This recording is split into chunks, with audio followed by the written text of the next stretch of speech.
और आइए अब खबरों को विस्तार से देखते हैं। प्रधानमंत्री नरेंद्र मोदी ने नई दिल्ली में रिपब्लिक प्लेनरी समिट को संबोधित किया। पीएम ने देश में बीते एक दशक में हुई प्रगति का जिक्र किया। पीएम ने कांग्रेस राज की याद दिलाई और उस पर जोरदार कटाक्ष किया।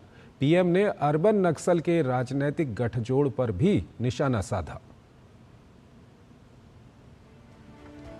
रिपब्लिक प्लेनरी समिट को संबोधित करने पहुंचे प्रधानमंत्री नरेंद्र मोदी ने विकसित और आत्मनिर्भर भारत का रोड मैप सामने रखा।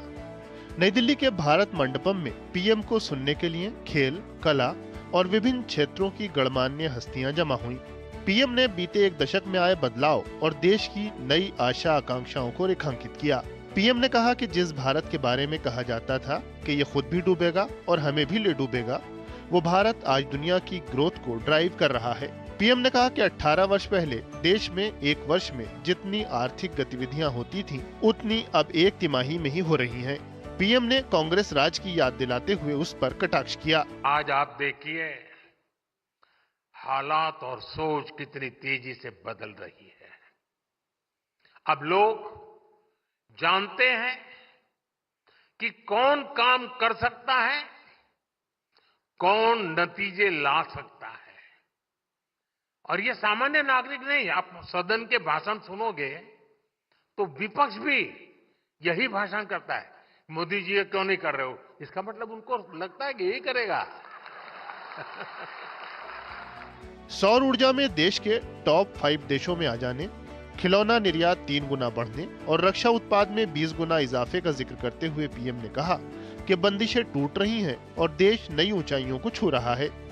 पीएम ने स्वामित्व योजना से ग्रामीण अर्थव्यवस्था में नई संभावनाएं पैदा होने का उल्लेख किया। गरीबों के आवास का जिक्र करते हुए पीएम ने कहा कि सरकार ने गरीबों को उनके सपनों का घर बनाकर दिया है। इन घरों में नल से जल आता है, उज्ज्वला योजना का गैस कनेक्शन होता है, सौभाग्य योजना का बिजली कनेक्शन होता है। हमने सिर्फ 4 दीवारें खड़ी नहीं की हैं, हमने उन घरों में जिंदगी खड़ी की है। पीएम ने स्पेस सेक्टर को युवा इनोवेटर्स के लिए खोलने और उसके नतीजे में 250 से अधिक स्पेस स्टार्टअप्स खड़े होने का जिक्र किया। आतंक और नक्सलवाद के सफाई में मिली सफलता का उल्लेख करते हुए पीएम ने लोगों से अर्बन नक्सलों से सचेत रहने को कहा।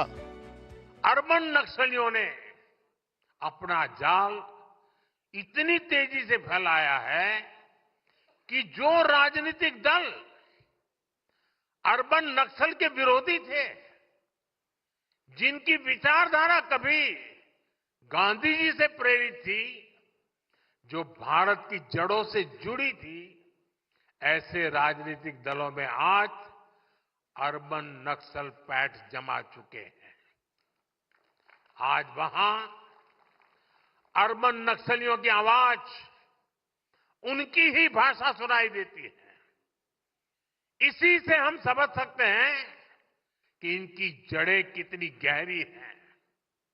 हमें याद रखना है कि अर्बन नक्सली भारत के विकास और हमारी विरासत, इन दोनों के घोर विरोधी हैं। पीएम ने कहा कि आज का भारत बड़ा सोचता है, बड़े टारगेट तय करता है। आज का भारत बड़े नतीजे लाकर दिखा रहा है। ये इसलिए हो रहा है क्योंकि आज देश की सोच बदल गई है। Bureau report, DD news. प्रधानमंत्री नरेंद्र मोदी ने आज